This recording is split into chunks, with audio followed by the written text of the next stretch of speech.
నా కలల కథనం అందరికీ నమస్కారం. నేను మీ లావణ్యంలోని కథానిక కవితను. ఈరోజు మనం వినబోయే కథ సిరివెన్నెల స్టోరీలోనిదే. ప్రేమతో నీ జతగా నేను.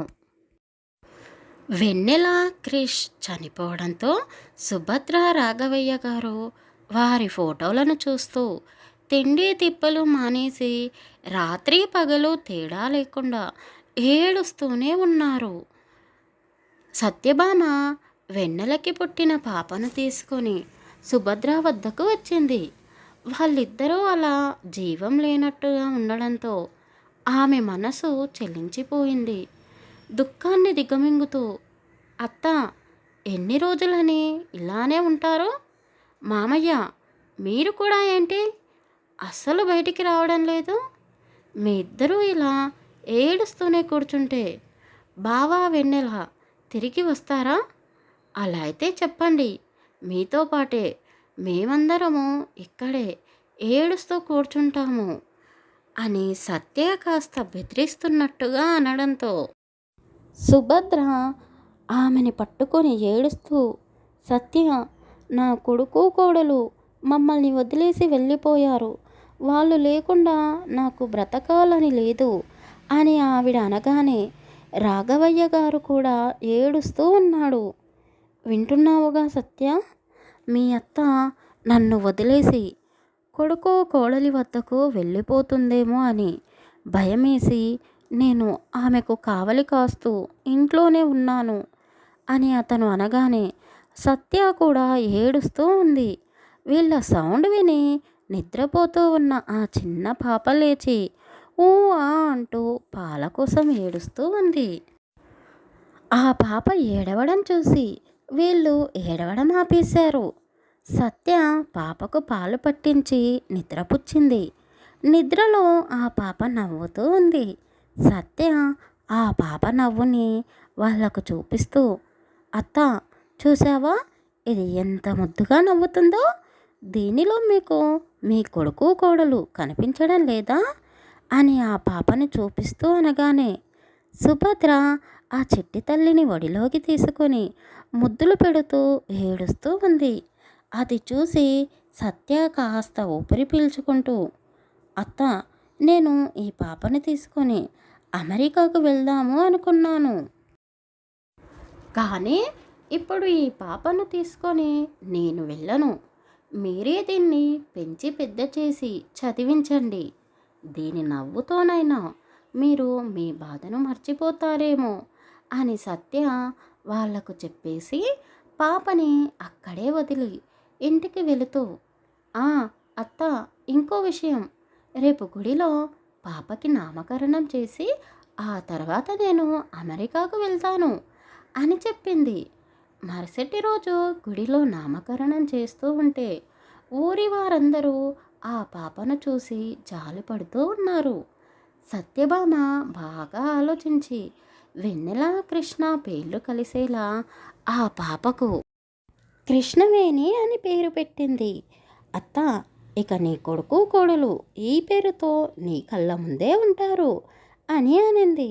జానకమ్మ కృష్ణవేణి అని పిలవలేక ఆ పాప నవ్వును చూసి ముద్దుగా చిట్టి చిట్టి తల్లి, వాళ్ళు ఎలా పిలిచినా సరే నేను మాత్రం నిన్ను చిట్టి అనే పిలుస్తాను అని ఆ పాపని ముద్దు చేస్తూ అన్నది. సత్యభామ అమెరికాకు వెళ్ళిపోవడంతో చిట్టి బాధ్యత పూర్తిగా సుభద్రనే చూసుకుంటూ ఉంది. కాలం గడిచే కొద్దీ పాప కూడా పెరుగుతూ స్కూల్కి వెళ్తూ ఉంది. కృష్ణవేణి చాలా చిలాకీగా ఆటల్లోనూ చదువులోనూ అన్నిటిలోనూ ఫస్ట్ వచ్చేది. కృష్ణవేణి అంటే నచ్చని కొందరు పిల్లలు ఆమెని ఏడిపిస్తూ, ఏయ్ చిట్టి, మీ అమ్మా నాన్నలు నువ్వు పుట్టగానే చనిపోయారంటగా, నువ్వు చెడ్డదానివంట, అందుకే వాళ్ళు నీతో లేరు అని ఆ పిల్లలు అనడంతో కృష్ణవేణి ఏడుస్తూనే వాళ్ళను కొట్టేసి ఇంటికి వచ్చింది. సాయంత్రం దెబ్బలు తిన్న ఆ పిల్లలు వాళ్ళ అమ్మలను తీసుకొని చిట్టి ఇంటికి గొడవకు వచ్చారు. జానకమ్మ పరశురాం గారు జరిగింది తెలుసుకొని వచ్చిన వాళ్ళనే తిడుతూ, మా పిల్లని ఎవరైనా సరే ఏడిపించాలని చూస్తే మీ టీచర్కి చెప్పి తొడపాసం పెట్టిస్తాను అని అతను మీసం తిప్పుతూ అనగానే, అతని మీసాలను చూసి భయపడుతూ, అమ్మా, చిట్టిని మేమే ఏడిపించాము, అందుకే అది మమ్మల్ని కొట్టింది, మాదే తప్పు. మా టీచర్కి తెలిస్తే తొడపాసం పెడుతుంది, పాపోదాం అని ఆ పిల్లలు అనగానే వాళ్ళ అమ్మలు మళ్ళీ వాళ్ళనే కొడుతూ ఇంటికి తీసుకుని వెళ్ళారు. తలుపు చాటుకు దాక్కుని చూస్తూ ఉన్న చిట్టి వాళ్ళు వెళ్ళగానే బయటకు వచ్చి, వావ్ తాత, నువ్వు హీరోవి తెలుసా, ఇప్పటి నుండి నేను నిన్ను హీరో తాత అని పిలుస్తాను అంటూ అతని మీసాలను తిప్పుతూ అన్నది. అలా చిట్టి ఏ పని చేసినా వాళ్ళ తాతలిద్దరూ పరశురాం గారు, రాఘవయ్య గారు వెనకేసుకుంటూ వచ్చేవారు. అలా చిట్టి పెరుగుతూ 10th స్కూల్ ఫస్ట్ వచ్చింది. ఊరంతా స్వీట్స్ పంచుతూ ఇంట్లో వాళ్ళకి కూడా తినిపిస్తూ ఉంది. హీరో తాత, నువ్వు ఎక్కువ తినకు, మళ్ళీ నీ చుట్టూ చీమలు చేరుతాయి, అసలే నువ్వు చక్కెర మనిషివి కదా అని చిట్టి అనగానే ఇంట్లో వాళ్ళందరూ నవ్వుతూ ఉన్నారు. ఏ చిట్టి, నాకేదే స్వీటు అని జానకమ్మ అడగడంతో, అయ్యో జాను, నిన్నెలా మర్చిపోతానే, ఇదిగో ఈ బాక్స్ మొత్తం నీకే అంటూ ఆమె చేతిలో స్వీట్ బాక్స్ పెట్టింది.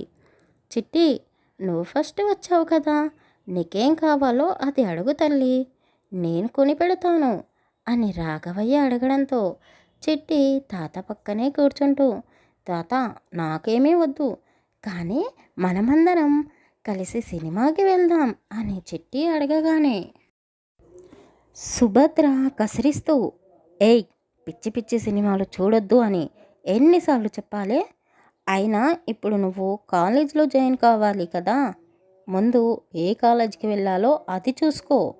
ఏమయ్యా, రేపు దీన్ని తీసుకొని సిటీకి వెళ్ళి కాస్త ఆడపిల్లలు వేసుకునే బట్టలు కొనివ్వు, ఎప్పుడు పైంటు చొక్కా వేసుకుంటుంది అని సుభద్ర అనగానే చిట్టి ఆమెపై కోప్పడుతూ, నానమ్మ, నీకు ఎన్నిసార్లు చెప్పాలి, నేను ఇలాంటి బట్టలే వేసుకుంటా, ఆ లంగాలు ఓణీలు నా వల్ల కాదు అని చిట్టి అనగానే, అది కాదే, ఊళ్ళో అందరూ నిన్ను చూసి నవ్వుతున్నారే, నువ్వు ఆడపిల్లలా ఉండవంట, ఎప్పుడు ఇలాంటి బట్టలు వేసుకొని అందరితో గొడవ పడతావంట అని ఆమె అనగానే చిట్టి ఆమె నోరు మూసేస్తూ, మొరిగే వాళ్ళు మొరుగుతూనే ఉంటారే, వాళ్ళ గురించి మనకెందుకు, అయినా నేను గిట్లనే ఉంటా, వాళ్లకు నచ్చకపోతే నన్ను చూడొద్దు అను, కళ్ళు మూసుకోమను అని చిట్టి అనగానే పరశురాం, రాఘవయ్య చప్పట్లు కొడుతూ నవ్వారు. సుభద్ర చిట్టి చేతులను దూయేస్తూ, మీరు ఇలాగే దీన్ని వెనకేసుకొని రండి, రేపది పెళ్లిపీటల మీద కూడా ఇలానే వేషం వేసుకొని తాళి కట్టించుకుంటుంది అని సుభద్ర అనగానే, అయ్యో నానమ్మ, నీకు ఎన్నిసార్లు చెప్పాలి, నేను పెళ్ళి గిల్లి చేసుకోను అని, తాత నువ్వే చెప్పు, నన్ను వదిలి నువ్వు ఉండగలవా, అయినా నా పేరేంది, కృష్ణవేణి అంటే మా అమ్మ నాన్నల పేరు కదా, మరి నేను నీకు కొడుకు లెక్క ఇక్కడే ఉంటాను, కాస్త మీ ఇంటి దానికి అర్థమయ్యేలా చెప్పు అని చిట్టి వాదిస్తూ ఉండగానే అమెరికా నుండి సత్యభామ కూతురు ప్రియ ఫోన్ చేసి చిట్టికి కంగ్రాట్స్ చెప్పింది.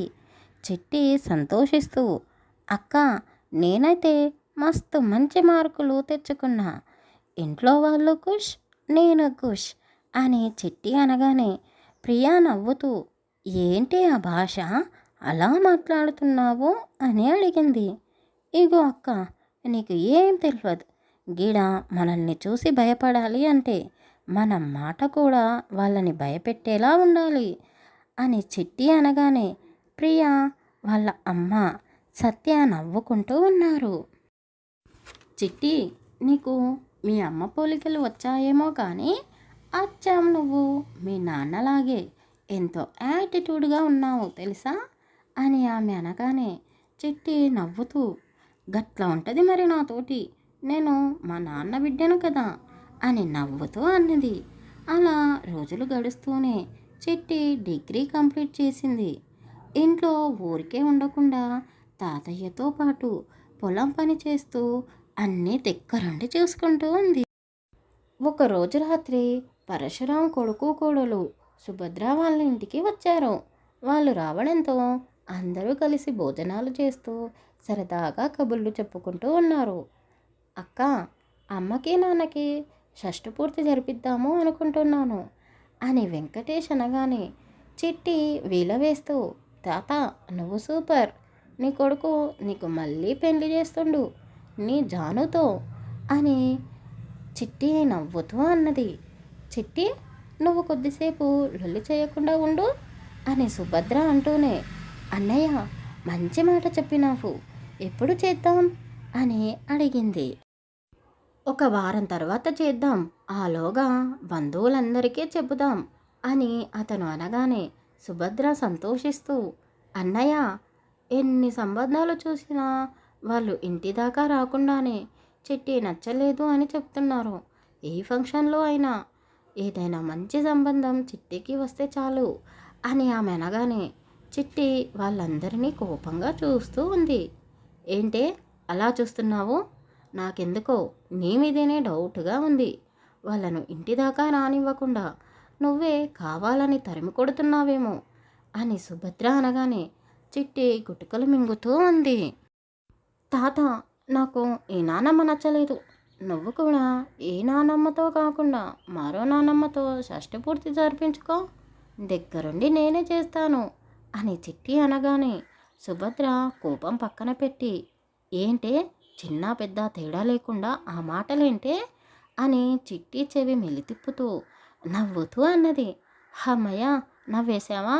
అయినా నీ పిచ్చి కాకపోతే నేనెందుకే వాళ్ళను ఇంటి దాకా రానివ్వకుండా తరిమి కొడతాను? వాళ్ళే నీ గురించి తెలిసి పారిపోయినట్టున్నారు అని తెలివిగా తప్పించుకుంటూ, తాత ఇంతకీ అమెరికా నుండి పెద్దమ్మ అక్క వాళ్ళు ఎప్పుడు వస్తారు అని చిట్టి అడగడంతో, మరో 2 రోజుల్లో వస్తారులే అని వెంకటేష్ నవ్వుతూ చెప్పాడు. అమ్మయ్య, అక్క వాళ్ళు వచ్చేస్తే అక్కతో ఉన్నన్ని రోజులు హాయిగా ఉండొచ్చు. ఇదిగో నానమ్మ, ముందే చెప్తున్నాను, నన్ను చీటికి మాటికి అందరి ముందు తిడితే నేను అస్సలు ఊరుకోను. హీరో తాత, నీ పెళ్ళిలో నేను అక్క కలిసి ధూమ్ధామ్ చెందిలు వేస్తాము చూడు అని చిట్టి సంతోషిస్తూ తన గదిలోకి వెళ్ళింది.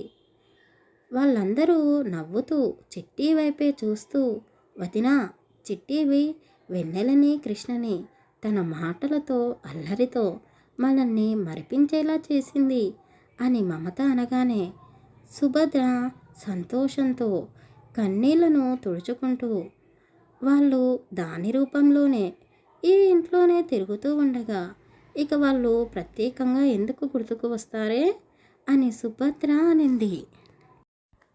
ఈ స్టోరీని లైక్ చేసి మన ఛానల్ని సబ్స్క్రైబ్ చేసుకోండి అబ్బా. అలాగే ఈ స్టోరీలో హీరోయిన్ మాట తీరి నచ్చితే కామెంట్ చేసి చెప్పండి.